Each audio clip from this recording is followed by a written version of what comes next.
So, good or bad, can we all take a minute to just be happy that a Gemini monster finally got to take center stage in an episode of Yu-Gi-Oh? I mean, come on. How long has it been since Geminis came out? Like, what, 12, 13 years? And they've hardly ever gotten little more than a cameo than before now. Hell, an elemental hero is a Gemini, and it never even made an appearance. Now, many of you might be saying, well, that's because Geminis are horrible and are up there for one of the worst things they've ever put in the game. And the only reason they were ever relevant as a deck is because Gemini Sparks was amazing spot removal in a time where spot removal was almost non-existent. And you would be correct. But remember, our protagonist is playing Cybers. There's no excuse why something shitty shouldn't get the spotlight. Hello, and welcome again to deciphering what the hell Yu-Gi-Oh! Vrains actually is. This week we have an episode that I want to like. I really do, and in some parts, there is good. There's actually some good ideas at play here. But I think those good ideas get bogged down by a lot of problems and a really weird placing of this.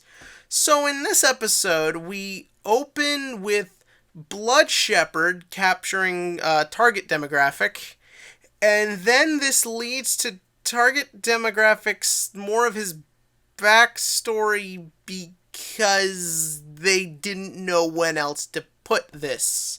That's really all I can figure. Some may be saying him being in the darkness is bringing up his PTSD, and that it would be a good point, except he's unconscious.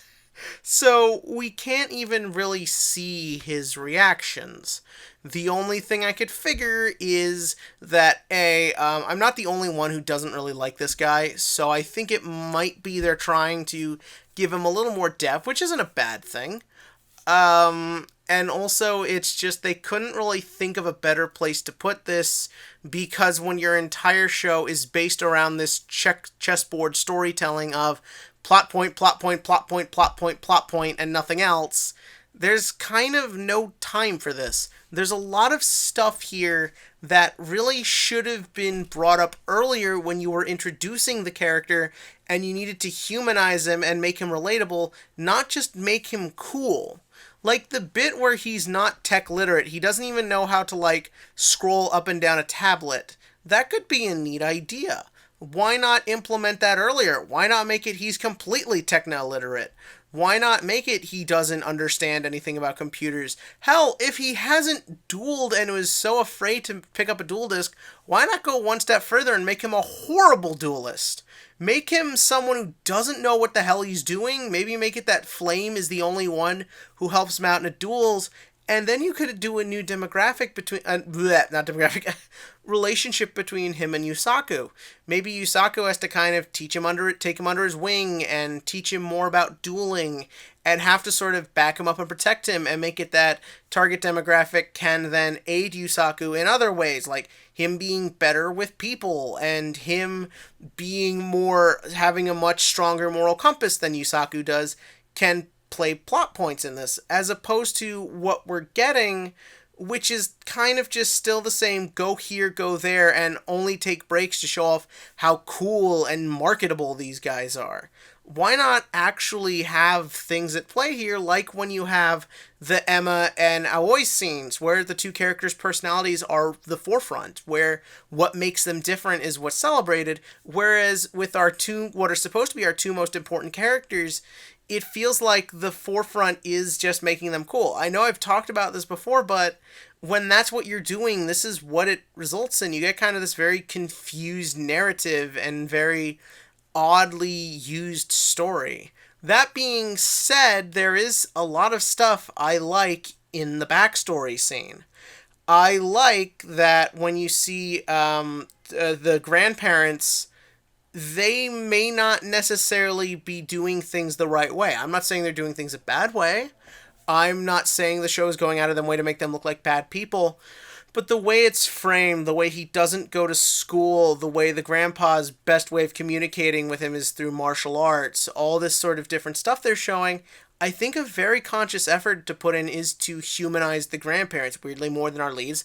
But you see that they don't necessarily know what the right way to deal with what he went through is. He went through an inhuman, horrible experience, and it's lived with him for his whole life.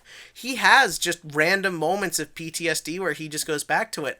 I love that little touch when he has the first flashback to when he was captured, and you see he's actually got tears under his eyes.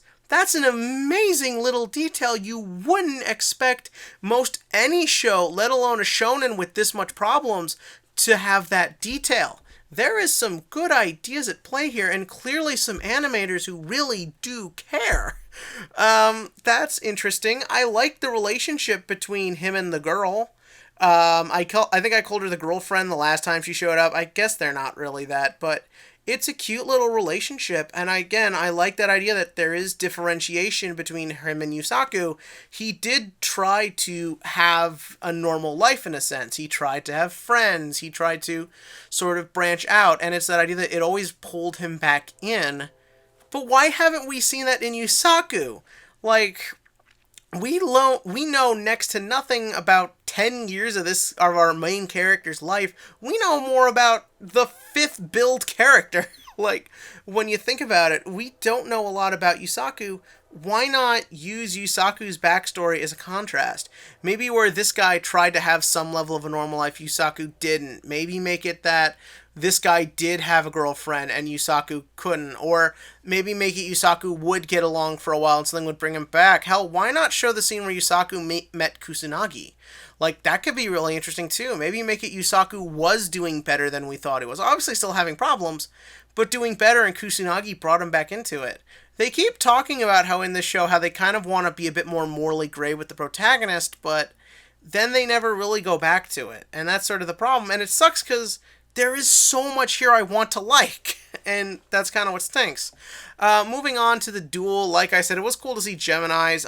Plague Wolf was never relevant, but as many players know, Zombies is one of those decks that just sort of always kind of lurks in the background of Yu-Gi-Oh! We just saw it with 60 card variants, so I choose to believe him playing Plague Wolf, even though that was never really a real zombie deck.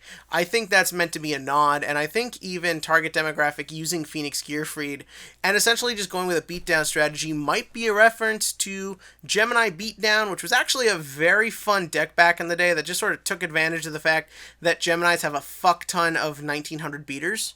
So I think that's what that is. It looks like, based on the preview, this isn't really a two-parter duel.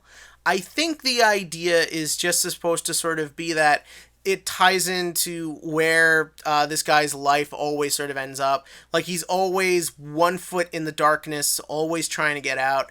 And I think the duel will end very quickly, and we'll just quickly go into him awake. I seriously hope we're not in a long-ass 4-parter where now he has to duel Blood Shepherd, because again, they constantly need to remind you how cool he is. But again, I like the ideas here. I like the concepts. I like the thought. I like the fact that there's clearly a lot of people who care who make this show. Again, I just kind of wish that was more of the forefront instead of this show's desire to sell me ultra masculine badassness playing card games. But that's what I thought. Again, pretty mixed, but that's what I gotta say. As for this week's TCG Question of the Week, also, if you want to see contrast to this, just wait for the Cardfight Vanguard V-Series video. I swear that's coming, and I want to get back onto doing that show weekly. I just have been trying to find the time. And as for this week's TCG Question of the Week, this week we get Cybernetic Horizon in all its okay glory, I guess would be the big thing. It was recently confirmed, I think, that all the dangers are short printed. I think even Boral Sword is also short printed. And let me know, you think you're still going to go for and try and get those decks? Because they're not even though they're short printed, they're not going to be that expensive, considering a lot of the way people are hyping Bigfoot and Nessie. A lot of people are still really excited to build this deck, but are you? Does the idea of short prints scare you away? Because I'll be straight up honest, if a core costs me more than like $20, I'm usually out. There's a reason I'm playing Gokis.